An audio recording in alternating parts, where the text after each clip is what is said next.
नमस्कार। Economics Awadh classes YouTube channel पे आपका स्वागत है। डेली एमसीक्यू क्लास के अंतर्गत आज हम लोग अर्थशास्त्र से संबंधित लगभग 25 बहुविकल्पी प्रश्नों को सॉल्व करेंगे। यह प्रश्न TGT, PGT, net, JRF, KBS, NBS, GIC, LT, Jharkhand एवं बिहार प्रवक्ता परीक्षा के लिए महत्वपूर्ण है। तो आज की क्लास स्टार्ट करते हैं और देखते हैं कि आज की क्लास में क्या क्या क्वेश्चन है। आज की क्लास में मुख्य रूप से इंडियन अर्थव्यवस्था, भारतीय अर्थव्यवस्था से संबंधित क्वेश्चन लिए गए हैं। पहला क्वेश्चन जो है, कलकत्ता में भारतीय सांख्यिकी संस्थान की स्थापना किसने की थी। तो प्रश्न में भी एक आंसर है कि भारतीय सांख्यिकी संस्थान कहाँ है, तो कलकत्ता में है। और पूछा गया कलकत्ता में भारतीय सांख्यिकी संस्थान की स्थापना किसने की थी। आर.एन. मुखर्जी, शुभेंदु शेखर बोस, जे.एम. सेनगुप्ता, प्रशांत चंद्र महालनोबिस। तो कलकत्ता में भारतीय सांख्यिकी संस्थान की स्थापना पी.सी. महालनोबिस द्वारा की गई थी, प्रशांत चंद्र महालनोबिस द्वारा की गई थी। डी ऑप्शन में है। और प्रशांत चंद्र महालनोबिस ने 1932 में भारतीय सांख्यिकी संस्थान की स्थापना की थी। 29 जून को प्रशांत चंद्र महालनोबिस के कार्यों और उनके योगदान के सम्मान में प्रत्येक वर्ष सांख्यिकी दिवस मनाया जाता है। और सांख्यिकी दिवस का मुख्यालय कहाँ है, मुख्यालय है कोलकाता में। तो इस प्रकार से एक का सही आंसर हो जाएगा डी। 2 नंबर क्वेश्चन, भारत में कौन सा बैंक मुद्रा नोट छापता है। नाबार्ड नोट नहीं छापता है। भारतीय रिजर्व बैंक नोट छापता है। भारतीय स्टेट बैंक भी नोट नहीं छापता है। उपरोक्त तो सभी, तो बी सही हो जाएगा। 2 का सही आंसर बी हो जाएगा। भारतीय रिजर्व बैंक जो है नोट छापने का कार्य करता है और अधिकतम भारतीय रिजर्व बैंक सबसे बड़ा नोट जो है 10,000 रुपये तक का छाप सकता है।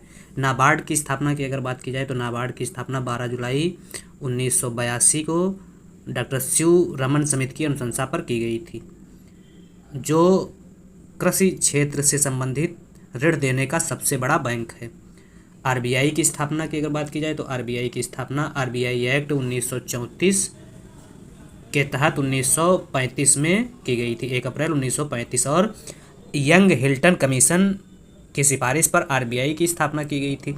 एसबीआई की स्थापना 1 जुलाई 1955 को की गई थी और एसबीआई की स्थापना एडी गोरवाला समिति की सिफारिश पर की गई थी, जिन्होंने इंपीरियल बैंक का नाम बदलकर स्टेट बैंक ऑफ इंडिया रखने की सिफारिश की थी।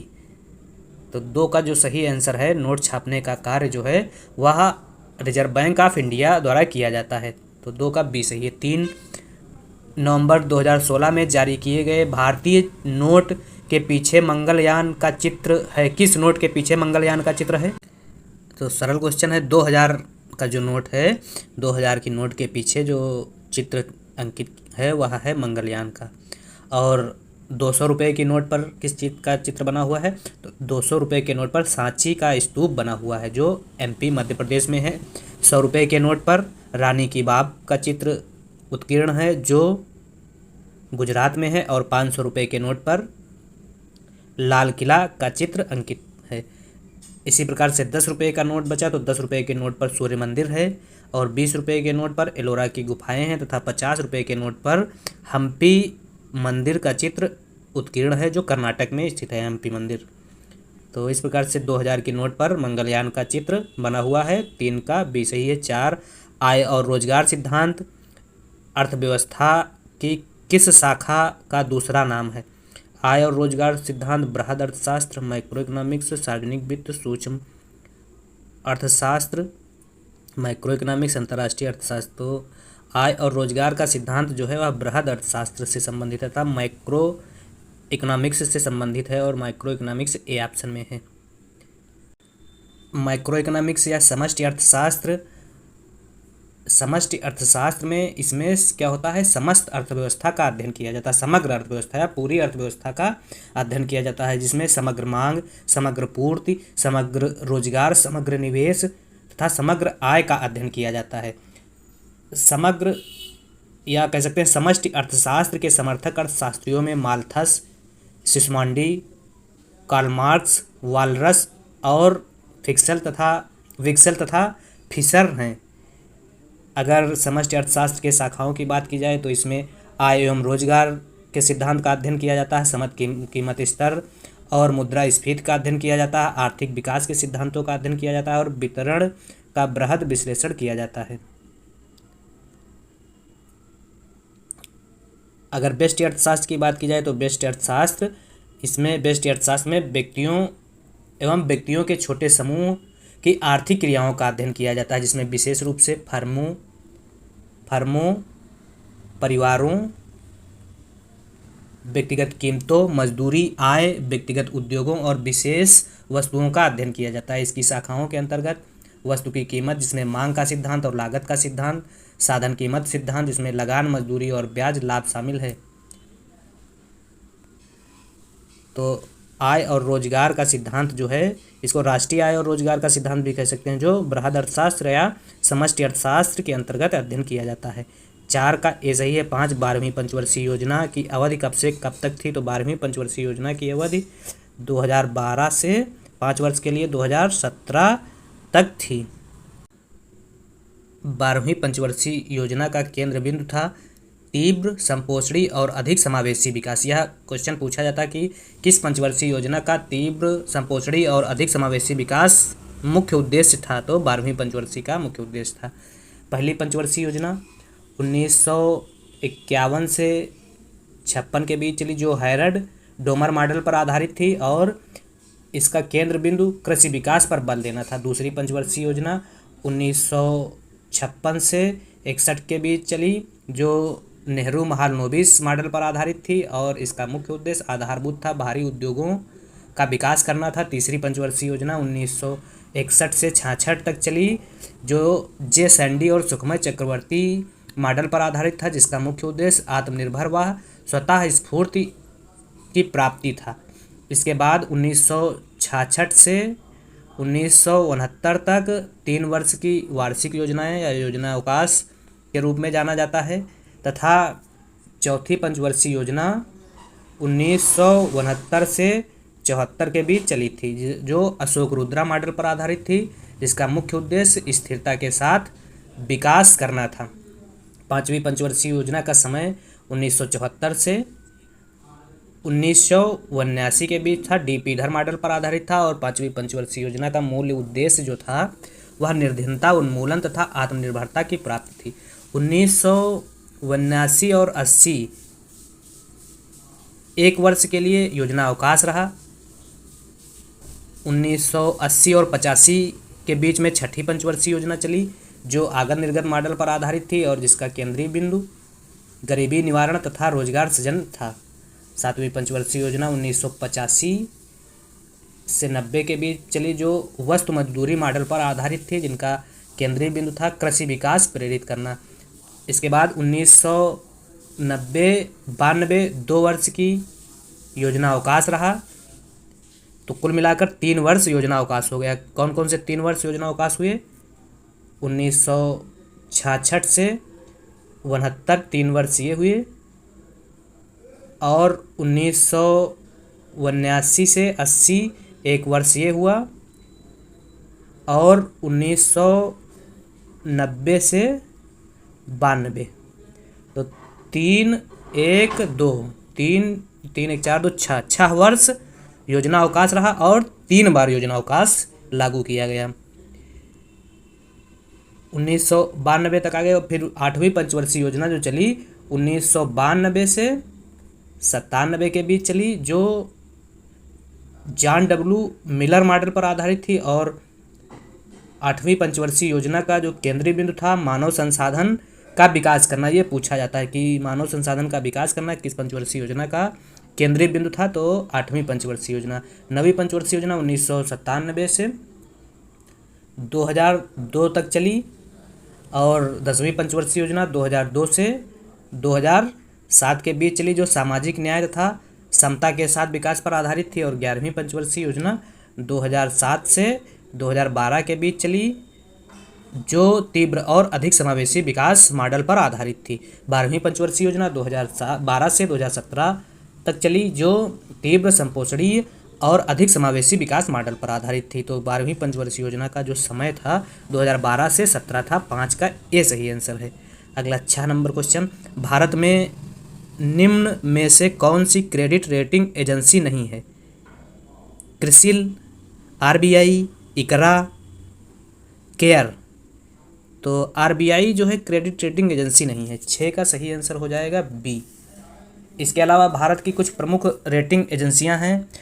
क्रेडिट रेटिंग एजेंसी कौन कौन सी हैं देख लेते हैं। Credit rating information service of India limited, CRISIL, CRISIL, जिसकी स्थापना 1987 में हुई थी और यह सबसे पुरानी रेटिंग एजेंसी है। अगली जो रेटिंग एजेंसी है इन्वेस्टमेंट इंफॉर्मेशन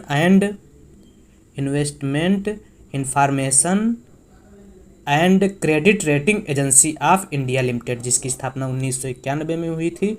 और क्रेडिट एनालिसिस एंड रिसर्च, जिसकी स्थापना 1993 में हुई थी। यह कुछ भारत की प्रमुख रेटिंग एजेंसियां हैं। तो इसका 6 का सही आंसर बी हो जाएगा, आरबीआई जो क्रेडिट रेटिंग एजेंसी नहीं है।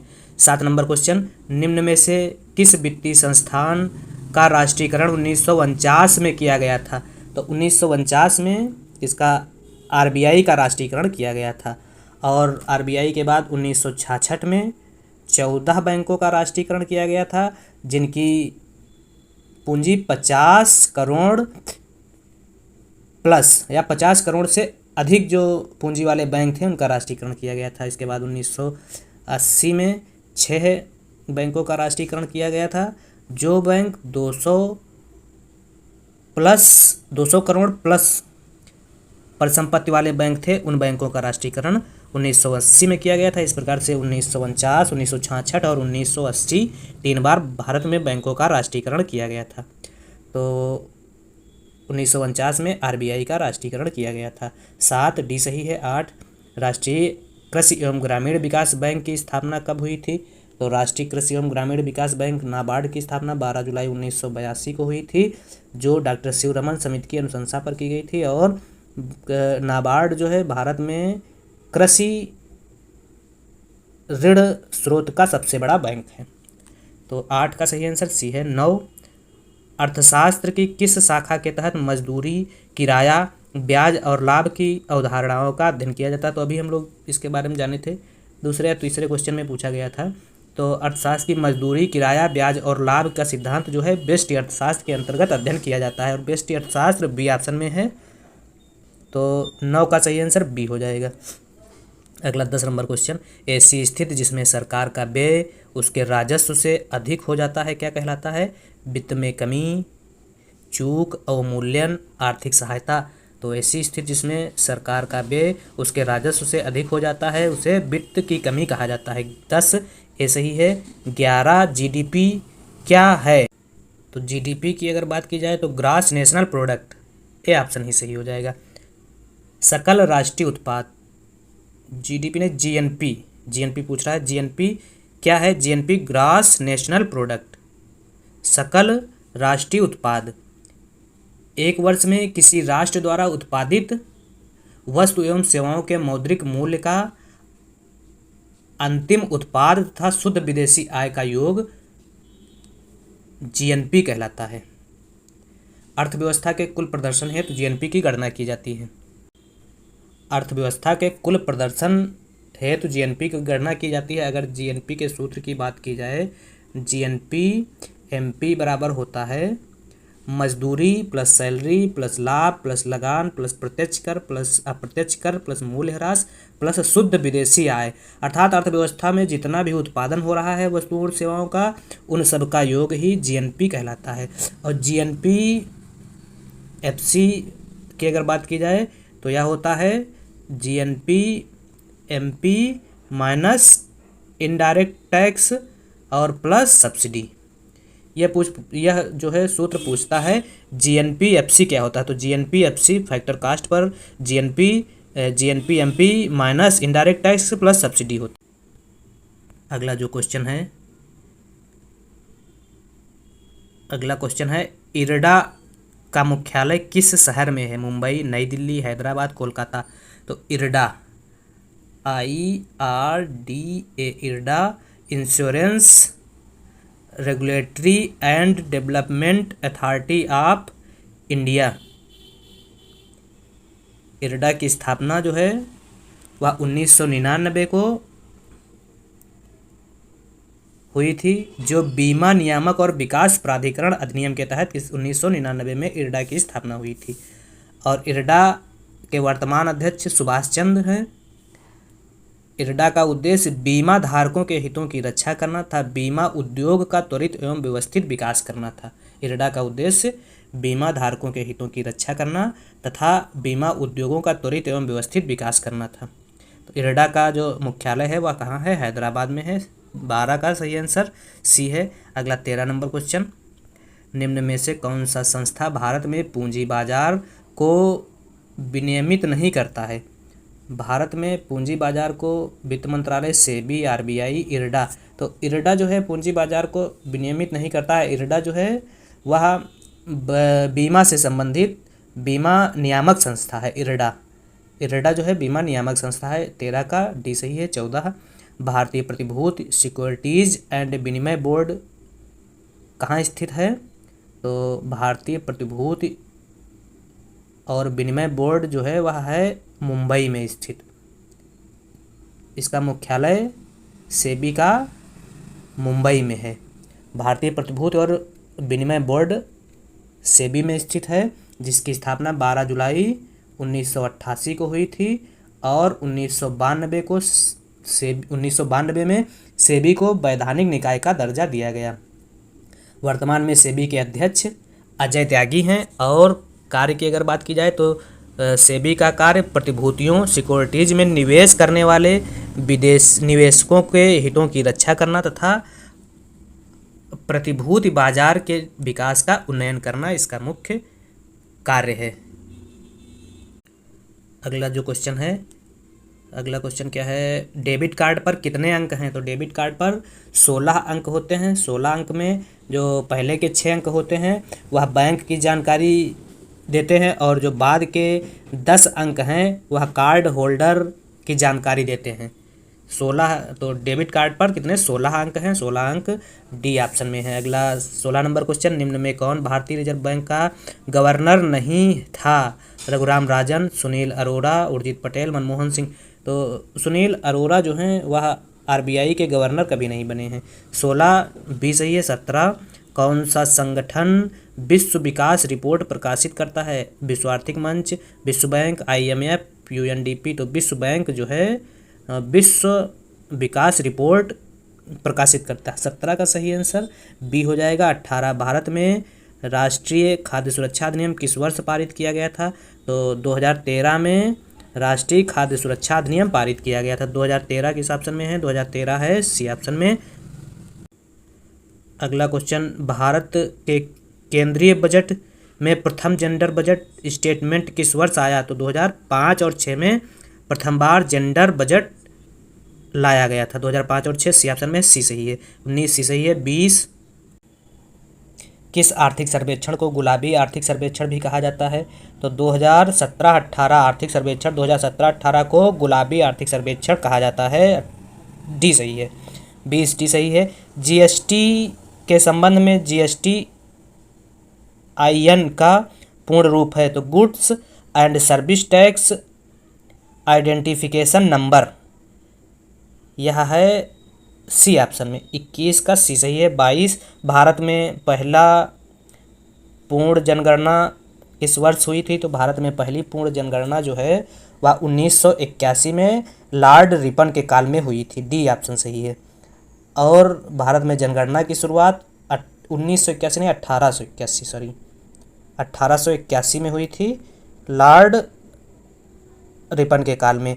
और भारत में जनगणना की शुरुआत जो है वह 1872 में लॉर्ड मेयो के काल से मानी जाती है। और 10 वर्ष के अंतराल पर जब जनगणना चालू हुई थी तो 1881 रिपन के काल से चालू हुई थी और इसी को ही पूर्ण जनगणना माना जाता है। 2011 की जनगणना जो है स्वतंत्र भारत की 7वीं जनगणना थी और भारत की होने वाली 15वीं जनगणना थी, और 2021 की जो जनगणना हो रही है वह स्वतंत्र भारत की 8वीं जनगणना होगी और भारत की 16वीं जनगणना होगी।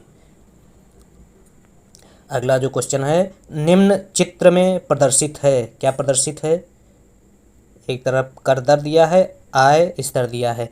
तो कर दर, इसमें क्या बताया गया है? आय स्तर या आय आधार या आय बढ़ने के साथ साथ कर की दर भी बढ़ रही है, तो ऐसे कर को क्या कहा जाता है?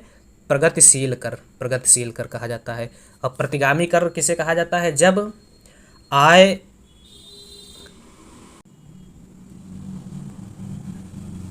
प्रतिगामी कर किसे कहा जाता है? जब आय क्या हो? आय या कर आधार बढ़ने के साथ साथ कर की दर घटे, तो ऐसे कर को कहा जाता है प्रतिगामी कर। और इसमें प्रगतिशील कर के बारे में बताया गया। 23 का सही आंसर सी है। अगला 24 नंबर क्वेश्चन, जनगणना 2011 के अनुसार किस राज्य में जनसंख्या का घनत्व सबसे अधिक है? तो जनगणना 2011 के अनुसार अगर सामान्य राज्यों की बात की जाए तो सबसे ज़्यादा जनघनत्व जो है वह है बिहार का। बिहार का जनघनत्व 1106 है। सेकेंड नंबर पे है पश्चिम बंगाल का। पश्चिम बंगाल का घनत्व 1028 है। और अगर केंद्र शासित राज्यों की बात की जाए तो केंद्र शासित राज्यों में सबसे ज़्यादा जो जनघनत्व है वह है दिल्ली का। दिल्ली का जो जनघनत्व है वह है 11,320 व्यक्ति प्रति वर्ग किलोमीटर। और उसके बाद चंडीगढ़ का है 9,528, फिर पुडुचेरी का है 2,547। और सबसे कम जनघनत्व की अगर बात की जाए तो सामान्य राज्यों में अरुणाचल प्रदेश का सबसे कम जनघनत्व है, जहां 17 व्यक्ति प्रति वर्ग किलोमीटर में रहते हैं। और सब केंद्र शासित प्रदेशों की अगर बात की जाए तो सबसे कम अंडमान निकोबार द्वीप समूह का जनघनत्व है। पूरे भारत के अगर जनघनत्व की अगर अखिल भारत स्तर पर जनघनत्व की बात की जाए 2011 की जनगणना के अनुसार तो 382 प्रति वर्ग किलोमीटर पर एक व्यक्ति 1 किलोमीटर पर 382 व्यक्ति निवास करते हैं। तो यह अखिल भारतीय स्तर का जनघनत्व है। अगला जो क्वेश्चन है तो इसमें आंसर हो जाएगा 24 का सही बिहार। 25 नंबर क्वेश्चन, कृषि के संदर्भ में बारानी शब्द का अभिप्राय है? सूखी खेती, वर्षा प्रधान खेती, सिंचित खेती, मिश्रित खेती। तो बारानी जो है, बारानी वह खेती है जो कृषि के लिए वर्षा पर निर्भर करती है, और कृषि पर वर्षा प्रधान खेती जो है वह ऑप्शन बी में है। तो इसका जो सही आंसर 25 नंबर क्वेश्चन का सही आंसर हो जाएगा बी। तो आज की इस वीडियो में हम लोगों ने 25 क्वेश्चन का अध्ययन किया, और यह क्वेश्चन भारतीय अर्थव्यवस्था के विभिन्न टॉपिकों से लिए गए थे जो प्रत्येक टीचिंग एग्ज़ाम के लिए महत्वपूर्ण है। वीडियो देखने के लिए धन्यवाद।